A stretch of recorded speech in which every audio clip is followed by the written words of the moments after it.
Алматы облысының Жамбыл ауданында 7 жастағы Жаныбектің аяғының сүйегі қисық біткен. Дәрігерлер оған ота жасағанмен нәтижесі жоқ. Сүйегі сырқырап қолындай шыңғырған баласына ата-анасы көмек сұрайды. Және мүгедектігі бойынша алатын жәрдемақысы да тоқтатылған. КТК-ның даудамайсыз бағдарламасы мұның себебін зерттейміз. Сәлеметсіздер ме? Ерлан, менің есімім Жазира Бегалы, КТК телеарнасынан. Қандай көмек керек? Жаныбектің пенсиясынан. Ешқандай көмек көрмейміз. Әден шаршадық. Үй мәселесі де жоқ. Далада қаламыз деп қорқамыз. Не үшін далада қаламыз деп қорқамыз? 5 балам бар ғой. Қызы бар, ешкім әкімшілік жағынан ешқандай ештеңе көрмедім. Бала қиналып жатыр ма? Аяғын қисық біткен дейсіз. Қалайша мен? Мауға қисық. Қазір үйге барып, мына жер суық. Үйге барып көрсетесіз, енді қазір бала тоңып қалар. 5 баламен осы үйді жалдап тұрып жатсыздар. Өзіңіздің әкеден қалған мұраға үйіңіз қайда? Онların қолда жоқ oldu. Бауырларым сатып жіберген. Ол бауырым қайтыс болып кеткен, оны білмейміз. Кімнің қолында, кімде. Ерлан Нурдинов 5 баланың әкесі, 2 ұлының психикалық ауытқуы бар. Әйелі Ирина сусамыр дертімен ауырады. Кенже қызы қарақатта дімкас, ал Жаныбегінің аяғы маймақ. Массаж жасағым, біраздан кейін мазын жағам. Болды соны жатады өзі.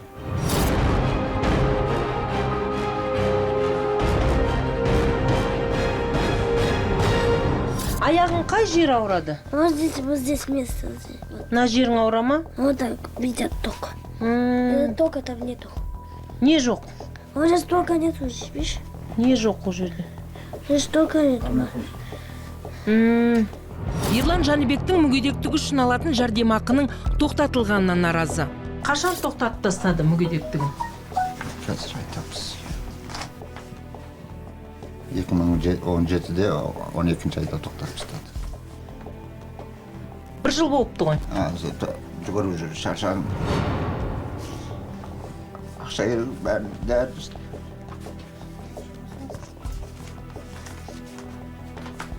Сізге себебін түсіндірді ма? Ештеңе түсіндірді. Жүре алады, болды. Шық болды. Жүре ала ма бала? Жүреді. Қисықпен жүреді. Емде таман жүрмей болды. Қанша жыл болды. Тобық жоқ, ертеде. Тобығы жоқ? Пластмас деп, 2 пластмас сап берген. Емлерге бір сүйек бірдеңе салды да, бұлай түзетіп қойды. Ол қайтадан бітіп кетіп барады уже. Қазір балаңыздың денсаулығы қандай? Черепное давление деп больницаға бардық, Алматыға. Басын сүректесек 10 мың тұрады екен. Конфеттердің өзі. Жүрегін сүректесек тоже 10 мың. Полностью тексеріп шығайынсын, сонда маған 30 мың кетіп отыр. Екеуін апаруым керек. 7-ге келді балам. Қызым әне 6-ға келеді жүр. Біреуін де көрген жоқпын енді. Бәрін сатып алам өзім жүгіріп. Табатым 2 мың, кейде 3 мың. 1000 теңгесінде балаларыма дәрі, қалғаны үйге тамаққа. Ұлының маймақтығы үшін берілетін жәрдемақының неліктен тоқтатылғаны ата-анаға белгісіз. Отбасының түйткілі көп. 6 жастағы Қарақат мектепке бармайды. 7 жастағы Жаныбектің оқулықтары түгел емес. 1-ші сыныптың баласында 2-ақ кітап па? Иә, қалған бәрін сатып алайын. Ол маған ақшам жоқ.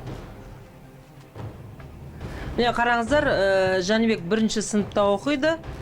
Міне бар болғаны 2 ғана оқулығы бар. Бұл да болса ағылшын тілі, мынау және жаратылыстану. Кез келген мектеп, оның үстіне сіздер көп балалы отбасы, сондықтан 1-ші орында сіздердің балаларыңызды мемлекет тарапынан осындай тегін оқулықпен қамтамасыз ету керек. Бізде ондай заң жоқ деді ғой. Бізде ондай кітап берілмейді деді. Қандай Берген. заң жоқ? Бізде ондай кітап жоқ, сатып аласыз аға деді. Мынаны бәрін сатып ал, мынаны 2 ақ бізде беріледі. Кім айтты кітапты сатып ал деп? Мұғалімі.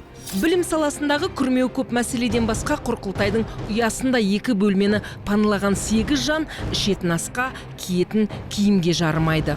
Мына қызыммен оны мен жатам. Ана жерде ерам мен әйелім мен балам жатады. Жерде күйеу балам мен жаңа қызым жатады. Мына жерге қалай сияды? Мына жылы жетік төсек. 2 ұлыңыз бар ғой тағы. Ұлым бір ұлым мынаған мынаған ұлым жатады. Анаған ана. Мына жерде бір ұлы жатады екен. Байқаған тоңазытқыш жоқ сияқты. Неге? Күйіп кеткен лақтырып жібереді. Тамақты қайда сақтайсыздар? Далада күн суық қой. Және байқаған сіздерде киім-кешек келетін шкаф жоқ. Шкаф анау жаңа пазлатан көмегі берген. Сол шкафта міндеті бәрі. Күнделікті 2000 табам, қайыққа барады, ол маған жетпейді ғой. Балаларым міне анау да ауырады, оған да дәрі алуым керек. Оның басы ауырады, оған дәрі алып жүгіртуім керек. Мынау талап айттым. Тағы кім ауырады? Үлкені бар ауырады, о да басы қақпайды, қаңғап жүреді кешке. Отағасы үй жер сұрап Ұзынағаш ауыл әкіміне талай барған, бірақ қайыр шамалы. Бұл су ішуге жарамды ма? Сәлені ғой, ішпейміз бұл суды. Кір жуанған аламыз. Тасуға анаяқтан аламыз суды. Қанша шақырым жерден тасисыздар суды? Жаңа байқаматтың қасында. Бұл енді аудан орталығы ғой. Бізде су жоқ талонкіде.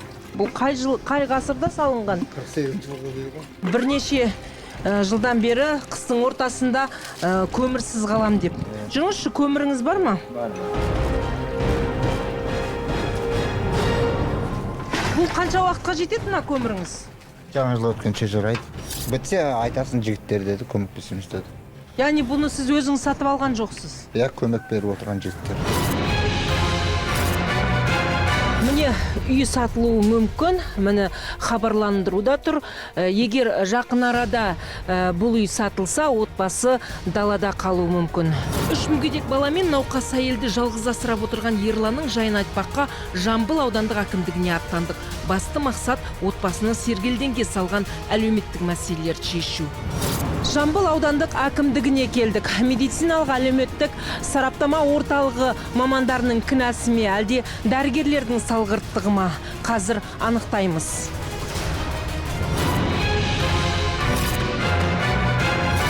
Жағдайы төмен отбасы.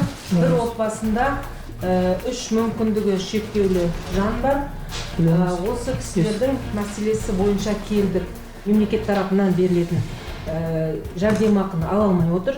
Екіншіден жаңағы мектепке барады, бірақ 1-ші сыныпқа баратын баланың бар жоғы 2 ғана оқулығы бар.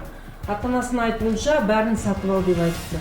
Бұған не дейсіздер? Қазіргі уақытта сіздер келдіңіздер, сіздердің мәселе бойынша қарастырып отырмыз. Бұл кісілер бізге арыз жазып қайтадан осы мәселені көтерсе, біз бұл кісілерге көмектесеміз. Бұл жерде қайтадан арыз жазып көтерудің қажеттілігі жоқ. Бала 7 жаста, және кешіңіздер мына жерге отырғызам.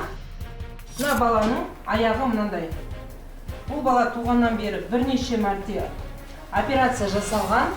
Бала аяқ киім кигенде шырылдап шыңғырып жылайды. Және түнімен жылайды. Жақпа майы бар екен. Оны да тегін неге берілмейді? Сол бойынша жауап берулеріңізді сұраймыз. Біз жауап берген кезде бұл кісінің жаңағы жол Ерлан ба әкесінің аты, сіздің есіміңіз Ерлан. Ерлан деген кісі, бұл кісілердің қазір мен сіздер келіп отырсыздар осы бағдарлама бойынша қазір бұл кісінің мына жаңағы Жәнібектің аяғын қазір көріп отырмыз. Бұл бала мектепке жеткенше бірнеше рет жығылады екен. Мектепке барғанда құлайды, бетінің көгеріп кеткенін көрдіңіз бе? Жоқ, бұл инвалидность болса, бұл кісіге тағайындаса, бізде үйде оқытатын мұғалімдер де бар. Екінші мәселе, аты Қарақат, жақын арада 5 жасқа толады. Әлі күнге дейін мектепке де бармайды. Бұны ешкім алмайды. Сіздер біздің білім басқармасына бізге жүгіндіңіздер ме, осындай мәселелеріңізді көтердіңіздер ме? Кімге жүгіндіңіздер? Мен сентябрьдің 1-інде барған кезде баланы больницадан алып келіп, ағаға кірдім. Ағаға айттым, балам сабақ алмай отыр дедім. Сізге келіп айттым ғой, айттым. Содан кейін барып еді сабақтан қайтарып жіберді бұны. Алмаймыз. Бірінші жолы сіз алмаймын деп қайтарып жіберді. Иә. Содан кейін мен жиналыста біз барғаннан кейін сосын айтқаннан кейін мен районоға айттым, сіздер Абай мектебіне кіргізіңіздер. Сол жолы алды. Одан кейін сіздер маған бана не жайлы, кітап жайлы, не жайлы, оны мен бірінші рет естідім. Жағдайы отбасы төмен балалардың бәріне жағдай жасалады. Аудан әкімінің орынбасары осылай ақталып жатқанда есіктен аудандық білім бөлімінің басшылары кірді. Тұрмысы төмен отбасыны біздің елде бірінші орында кітаппен, оқулықпен қамтамасыз етеді. Тегін, ақысыз. Ал мектеп мұғалімі бұл кісілерге сатып алыңыз деген. Бұл қаншалықты заңды? Әрине сатып алыңыз деген дұрыс емес, бірақ бізде оқулықпен қамтылу толық 100% орындалды. Сенің қанша кітабың бар? Два. Қандай кітаптарың бар? Не знаю. Не знаю. Басқа кітабың жоқ па? Жоқ. Нету. Бала алдамайды. Кешіріңіз. Жақсы анықтаймын енді. Сынып жетекшісі әкімдікке құстай ұшып келіпті. Ұстаз оқушының оқулығы жоқ деген сөзді жоққа шығарды. Чтение грамоте у меня, математика у меня. А мы не видели. В смысле не видно? Нет, у меня в классе, он когда приходит, я ему эти учебники даю, потому что он дома, у него учебники в таком состоянии, понимаете? Како? Үйде сабақ оқымайды ма балаңыз? Но Оқымайды, он жоқ болсын, небрежно относится к ним, понимаете? У меня А все 9 книги есть. тысяч тенге за что? Это за тетради рабочие, которые Они продаются на базаре. Ұстаздың айтуынша ата-аналардың көмегімен шәкіртіне жұмыс дәптерлерін, киім-кешекті де сатып алған. Екінші сауал. Қарақат. 6 жасқа толады. 6 жасқа дейінгі балалар дайындық сыныбына бару керек. Бірақ Жәнібекпен бірге апардым. Биыл апардым. Алмай қойды. Бойы кішкентай, бартаға бойы жетпейді. Мұғалім қайтарып жіберді. Мектеп директорына кірдіңіз, иә? Ол бойға қарамайды, баланың жасына қарайды. Бұны да анықтайық, ол мүмкін емес. Бұдан да кішкентай балалар бар, атам бойы әртүрлі ғой. мына қыздың мектепке бармауына байланысты бұл мектеп әкімшілігінің кеткен қателігі. Не істеу керек? Бұл оқушы бүгін қазір барып өтініш жазсын, ол нулевой классқа қабылданады. Қарақаттың ата-анасы өтініш жазып, балақай сол күні-ақ Абай атындағы мектеп гимназияның оқушысы атанды. Қарақатқа дәптерлерімді. Міне Қарақат. Жақсы оқы Қарақат, жарай ма? Сіздер ақыл болмаса, бізде ондайға жетпес едік. Рахмет сіздерге көп. Біз мәселені толық шешкен жоқпыз. Біздің алдағы мақсатымыз сізді жұмысқа орналастыру және Жәнібектің мүгедектігі бойынша жәрдемақысын алу. Сондықтан біз сізбен қоштаспаймыз. Күрмеу көп түйткілдің түйінін шешу оңай болған жоқ. Екі үлкен ұлы жаңағы жұмысқа жарамсыз. Мүгедек пенсиялады. Әйелі жаңағы сусамыр дертіне шалдыққан. Ол кісі де жұмысқа жарамсыз, жұмысқа алмайды екен. Неліктен осы бір ғана отбасының отағасын жұмыспен қамтамасыз етпейсіздер? Нуриддинов Ерлан бүгінгі күнге жұмыспен қамту орталығына келіп жүгінген жоқ, жұмыссыз ретінде. Жүгінген жағдайда Кел отырыңыз. Мияғында бір тәте отыр. Санчаш Гүлмира деді ма, бар анерге жұмыс бар деді, анерге бар деді. Жоқ жұмысты мен қақтың жерден жон алды. қолыңызға жолдама берді ма? Ерген жоқ істен керек. Сіз көмір тасисыз, де? Көмір тасисыз да, бірақ жұмыссызбын дейді. Бұл кісі жалдамалы жұмыс істейді. Самозанят. Енді бар табылған жұмыс істейді ғой? Жалдамалы жұмыс істейді. Сол жұмысты заңдастырса да болады. Патентін алып, салық органдарына. Ол бір ғана кешіріңіз, бұл кісі жазда көмір тасымайды ғой. Бұл осы қыста бұл кісіні біреу жалдап жұмысқа алды. Қазір төліп жатыңыз өзіңізбен ба? Жоқшылықтан қажыған әкенің сөзін дәлелдеуге шенеуніктер білек сыбанып кірісті. Сіздер кімдер? Бұл сіздер жұмыспен қамту орталығының қыз келіншектері. Сіз қай кісіге келдіңіз? Қай кісі сізді қабылдамады? Енді айтыңыз. Жұмыспен қамту орталығының барлық маманы әкімнің кабинетіне жиналды. Қаздай тізілген көптің арасынан өзі сөйлескен қызметкерді іздеп Ерлан ақтер көктер болды. Бұл әлбәпсіз жоқ. Орталық мамандары да оны танымады. Дегенмен екі қолға бір күрек іздеген Ерланның мәселесі аяқсыз қалмауы керек. Жұмыссыз азамат ретінде тіркелесіз. Он жұмыс күнінің ішінде сізге жұмыс тауып береміз. Бірақ анандай болмау керек. На жұмыс істемеймін, үш түрлі жұмыс береміз сізге. Қайсысы қолайлы, соның біреусін алып істейсіз де, сол ары қарай бала-шағаңызды Бастап қою керек. келістік қой. Әкімдіктен шыққаннан кейін жұмыспен қамту орталығына барып Ерланның құжаттарын тапсырдық. Ал аудандық ауруханадан басшы емес, оның орынбасары келіпті. Январда жаз айында бардым, 3 рет бардым. Жаз айында. Жоқ, мүгедектікті тоқтату үшін оған бір себеп болу керек. Содан кейін Алматыға жіберді. Серікке айттым, осы не болды, Алматыға бардым. Дедім, бізге не касается, біз ана толтырып берген ветеранның пенсиясын ала беру керек. Оны алып тастады ғой, сіздер не істейсіздер десем, қайтадан мына жаққа жіберді. Содан барып Серікке айттым, осындай болды десем, енді мен оны жасай алмас едім, қайтадан. Бұл жақта бұндай мәселе болып тұр. Қазіргі уақытта Ол өзі жүре алады деді. Өзі жүргенде ана бет аузындағы қиратып жатыр. Неліктен жәрдемақысы тоқтатылды? Қандай заңға, қандай медициналық қорытындыға сүйеніп тоқтаттыңыздар? Оны біз шешпейміз. Біз тек қана медициналық сараптамаға жаңағы түгел құжаттарын дайындап өткіземіз. Ол жерде сараптамада жаңағы өздерінің басшылығы бар. Бұл жерде сонымен кім кінәлі? Заңды ма сіздердің әрекеттеріңіз? Бұның бар. Мысалы, бұл отбасы бір емес, бірнеше рет шағымданғаннан кейін, тығырыққа тірелгеннен кейін дау-дамайсыз шақырып отыр. Бұл бала бойынша толығырақ емдеуші дәрігерінен сұрауымыз керек. Қазір ақпарат толық бере алмаймын мен. Отбасының баспана мәселесі де аяқсыз қалатын түрі бар. Өткен ауданда бос үй жоқ көрінеді. Ұзынағашта тіпті 50 миллион теңгеге аудан әкімнің өзі тұратын үй табылмай, жергілікті шенділердің былтыр ала жаздай жүгіргені есте. Бұл кісілер ертең далада қалса не істейсіздер? Бұл кісілер қазіргі уақытта бізде ауданымызда тұрғын үй коммуналдық үйінде 162-ші очередте тұрған 2000 қаншасыншы жылы? 2015 жылы арыз жазып 162-ші орында тұрған, қазіргі уақытта 122-ші орында тұр. Бізде қазіргі ауданымызда коммуналдық үй салынып жатқан жоқ. Мен айтарым сізге адамгершілік қандай.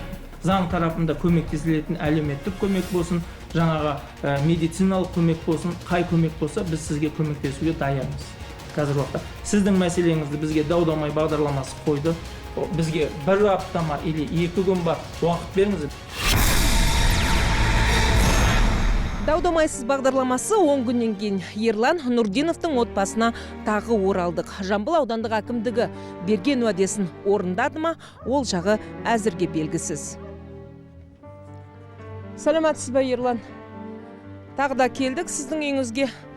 Біз кеткелі не мәселе шешілді? Біраз көмір.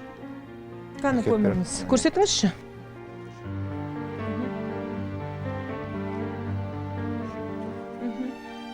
Яғни әкімдік біз кеткеннен кейін міне 10 қап көмір алып келіп беріпті. Әкімдік 10 қап отын берген Жәнібек пен Қарақаттың да қуанышында шек жоқ. Шенділер сыйлаған қыстық киімдерін көрсетіп мәз. Ирина да денсаулығына дәрігерлердің назар аударғанын айтады. Обследовали, таблетки сейчас дали от сахара. Каждый вечер принимаю. Теперь после Нового года на операцию положат. И вас, и Жәнібека тоже, да? Тоже операция будет. Біз келіп кеткеннен кейін балаларды бірсыпыра әкімдік тарапынан киіндіріпті. Өкінішке қарай Жәнібектің мәселесі шешілмеген. Аудандық ауруханаға барайық. Ол жерде мамандар бізді күтіп отыр. Жүріңіздер.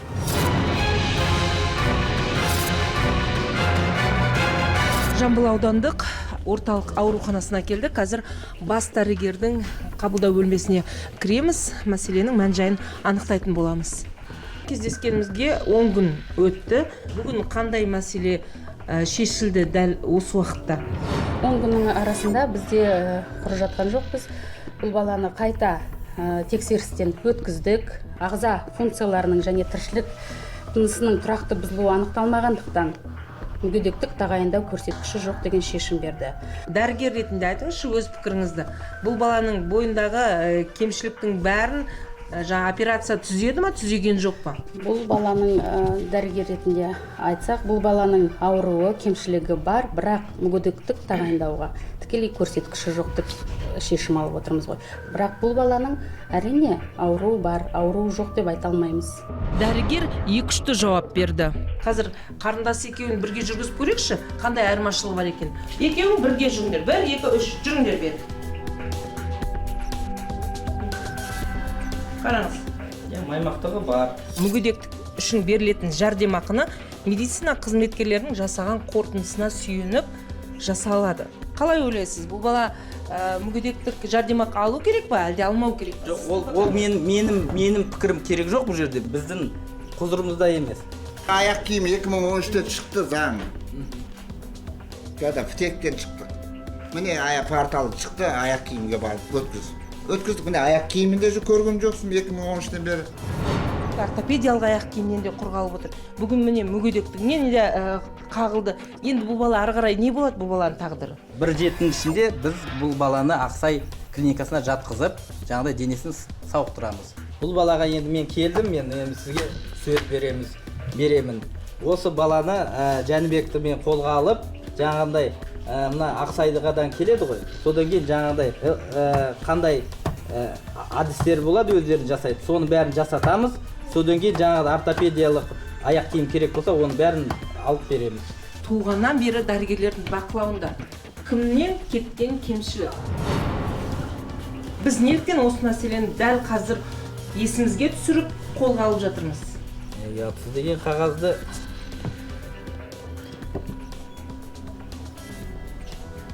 ойландырып қойдыңыз ғой.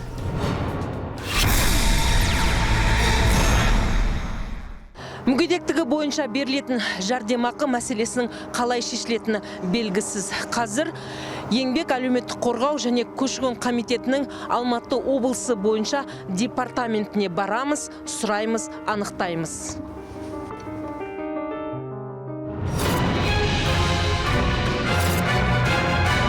Жамбыл аудандағы мамандарыңызды таппадық. Біздің сұрайын дегеніміз, жаңағы 7 жастағы баланың мүгедектік бойынша берілетін жәрдемақысы не үшін тоқтатылды?